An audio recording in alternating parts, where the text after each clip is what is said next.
Hello everyone, I am Dr. Kalyan. In this lecture, I am going to discuss in detail about dentine hypersensitivity, its causes, and how to manage dentine hypersensitivity. These are the learning outcomes of the present lecture.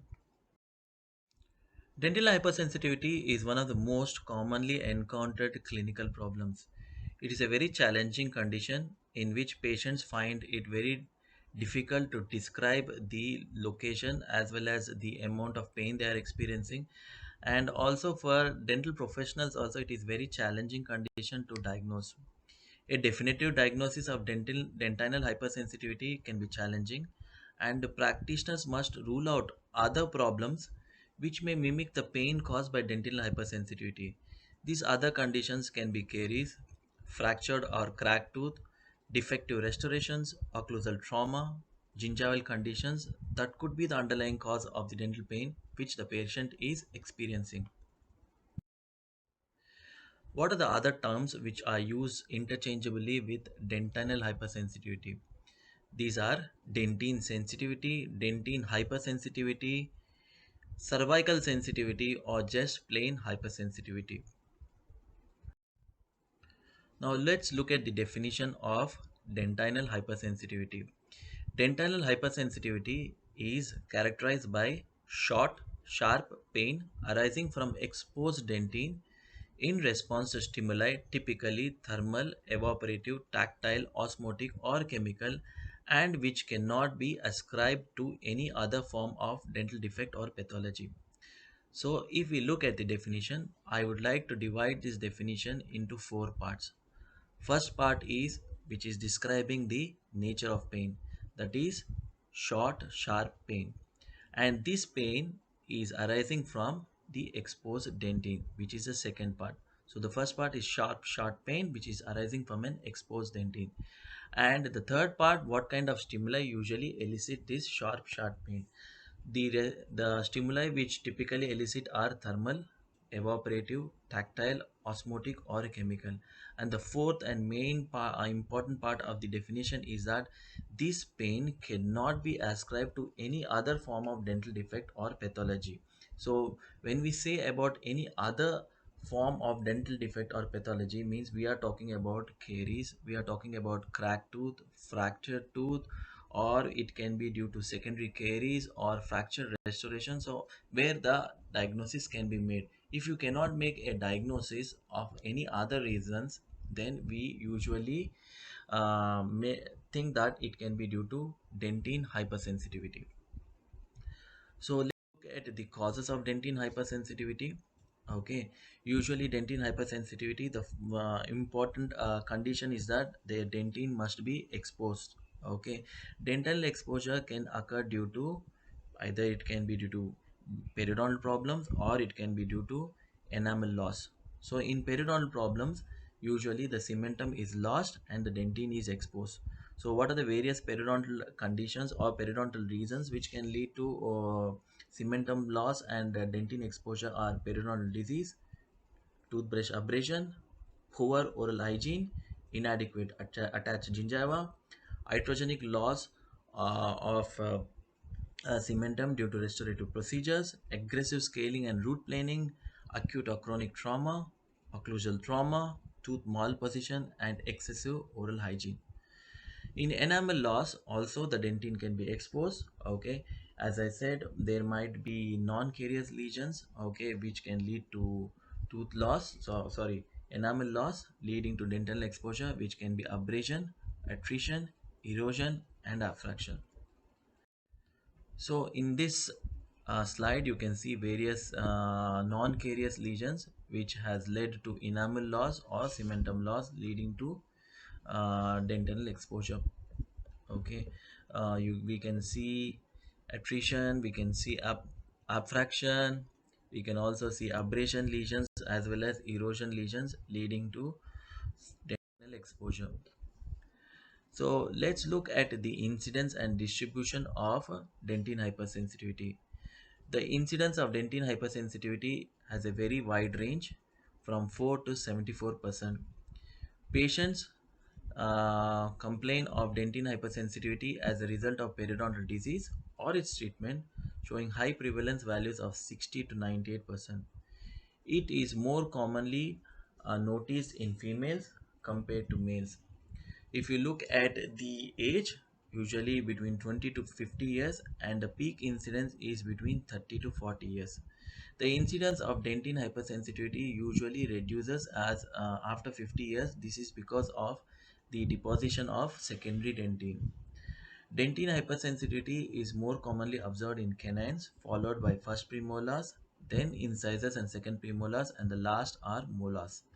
Buccal surface is more commonly affected compared to other surfaces. And if you look at the side, cervical area is more commonly affected by dentine hypersensitivity. There has been various theories which try to explain dentine hypersensitivity. So we will look at three most important theories of dentine hypersensitivity. The first theory is neuronal theory or direct innervation theory. This theory states that thermal or mechanical stimuli, when directly applied, it affects the nerve endings which are present within the dentinal tubules. This directly communicates with the pulp nerve fibers which are present inside the pulp. While this theory has been supported by observation of presence of unmyelinated nerve fibers in the outer layer of root dentine and presence of putative neurogenic polypeptides, this theory is still considered theoretical with little solid evidence to support it. Second theory is odontoblastic receptor theory. According to this theory, odontoblastic processes, which are usually present inside the dentinal tubules, when exposed to different stimuli, they can be excited by either chemical or mechanical stimuli. As a result of such stimulation, neurotransmitters are released and which in turn are transmitted to the nerve endings. But this theory is also not fully recognized because it has been observed that the odontoblastic processes may not extend to the outer surface until the dentino-enamel junction in most areas. In those cases, this theory cannot totally explain the dentine hypersensitivity. And the most accepted theory to explain dentine hypersensitivity is hydrodynamic theory. This theory was developed by Brainstorm and co-workers. This theory states that the fluids within the dentinal tubules are disturbed either by thermal, physical, or osmotic changes, and this causes the fluid to move inside, which again stimulates the baroreceptor, which leads to neuronal discharge. The basis of this theory is that the fluid filled within the dentinal tubules are open to the oral cavity at the dentine surface as well as within the pulp. Diagnosis of dentine hypersensitivity is one of the most challenging conditions. Okay, so it is very important to take a detailed patient history and conduct examination. And at the same time, as during the describing the definition, I told you that four things need to be kept in mind when diagnosing dentine hypersensitive. One is the nature of the pain. The nature of the pain is usually sharp and short pain. Okay, and this pain is arising when the exposed dentine is stimulated by either thermal, tactile, chemical, or osmotic stimuli. Okay, and after that one, the most important thing to keep in mind, you have to exclude other causes which may mimic dentine hypersensitivity. You need to treat those conditions before you come to a diagnosis that this is the cause of dentine hypersensitivity. The differential diagnosis, you should consider cracked tooth syndrome, fracture restorations left in traumatic occlusion, chipped tooth, dental caries, root caries, postoperative sensitivity, pulpal response to restorative treatment or certain materials, a marginal leakage of restorations, pulpitis or pulp status, and even vital bleaching procedures which can also lead to sensitivity. In this slide, I'm going to discuss the treatment algorithm for dentine hypersensitivity. As I said, patient complains of short, sharp pain. Okay, in this, first you need to make a differential diagnosis. Okay, uh, Is it because of any other reasons such as atypical facial pain, cracked tooth, caries, restorations, endodontic lesions, post-operative pain? If it is yes, then you have to treat those conditions first. If it is no, and then you diagnosis as a dentin hypersensitivity, you need to look at the location. Okay, is it localized or is it generalized? If it is localized, we usually go for in-office treatment. If it is generalized, we prescribe over-the-counter treatments such as dentifrice and preventive advice. So when you give the over-the-counter treatment, you need to call the patient after 3 to 4 weeks for review. If the pain is relieved, then okay. If the pain still persists, okay, after 3 to 4 weeks, you need to reinforce the preventive advice again. Call the patient again back for review 2 to 3 weeks later. And if the pain persists, okay, in the review diagnosis, then you have to consider for in-office treatment. Okay, if the pain reduce, no hypersensitivity is there, okay, then you can go for other treatments. So coming to management of dentin hypersensitivity, there are two ways of managing dentin hypersensitivity. One is by nerve desensitization, and the second is by physically occluding the tubules to reduce sensitivity. Now let's look at the first way of reducing dentin hypersensitivity, that is by desensitization of nerve by using of potassium salts.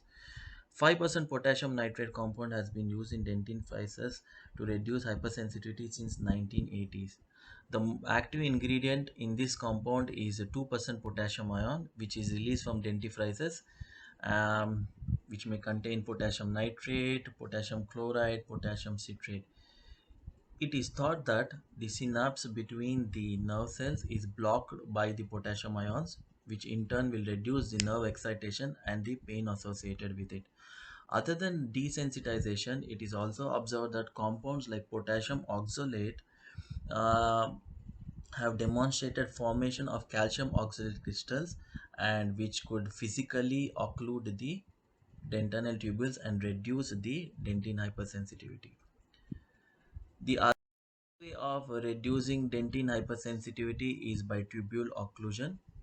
One of the logical conclusions to treat dentin hypersensitivity is to occlude these tubules.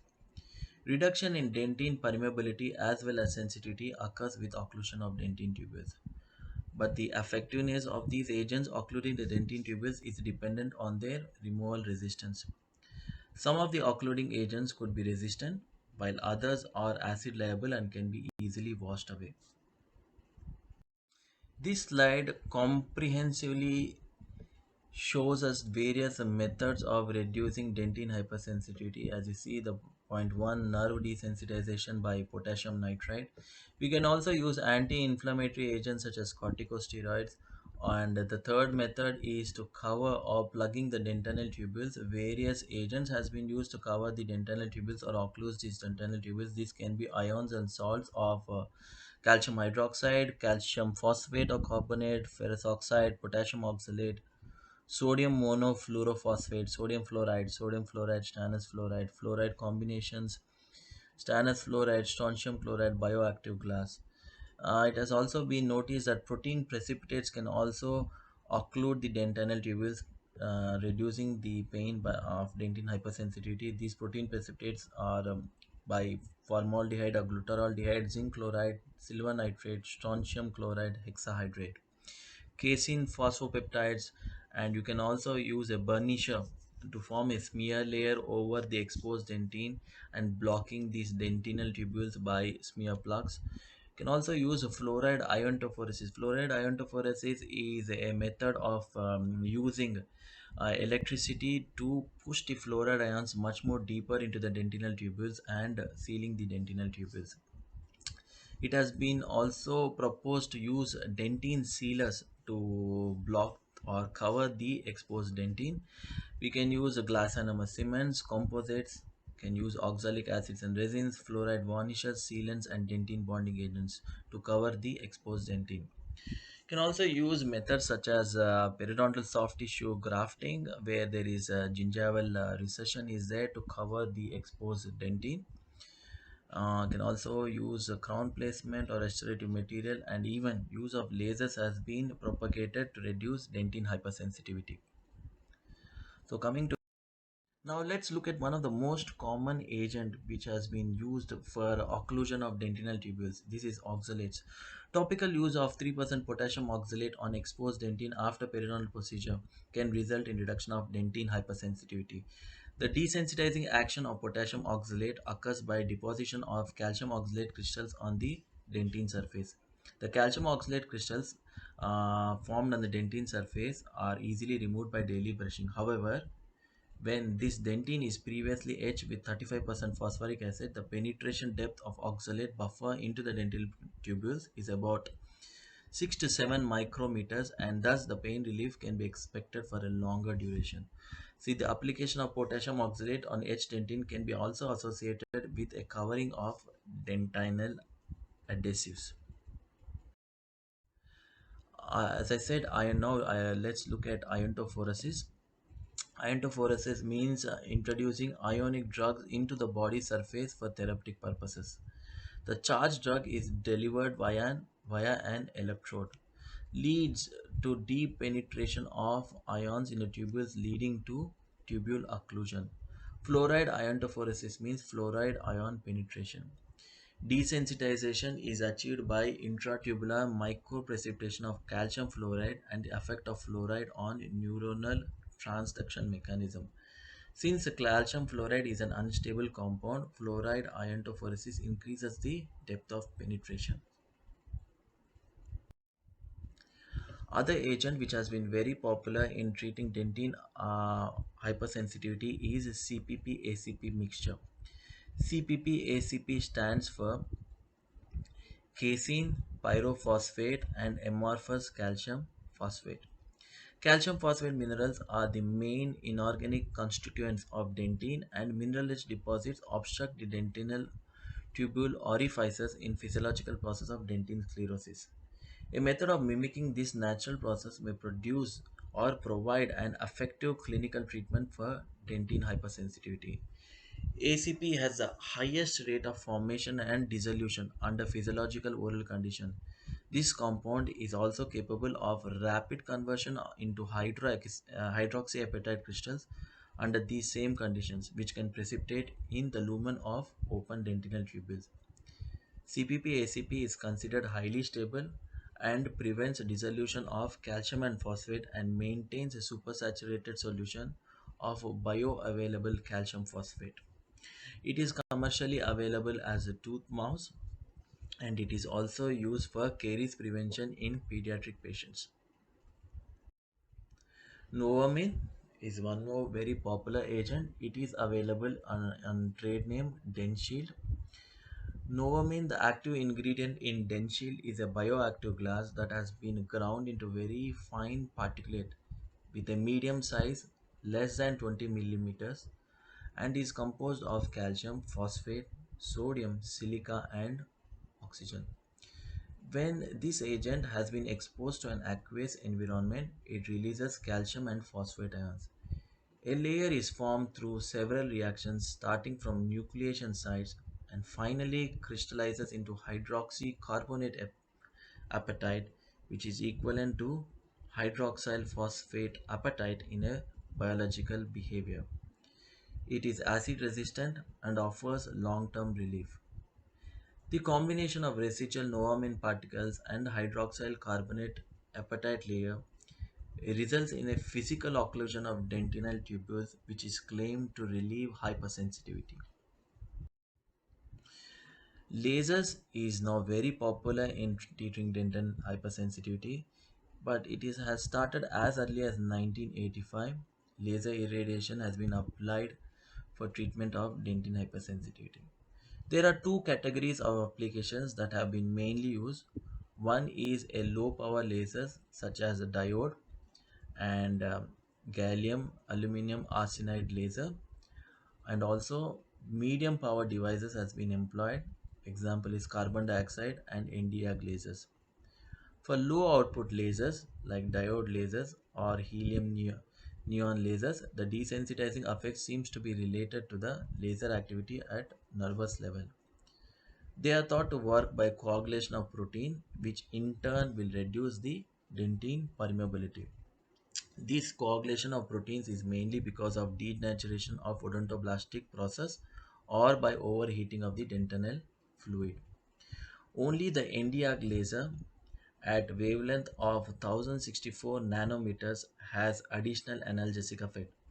This is probably due to the effect of irradiation, which is temporarily altering the nerve and temporarily altering the ending of sensory axons and blocking both the C and A beta fibers, which can in turn lead to depressed nerve transmission.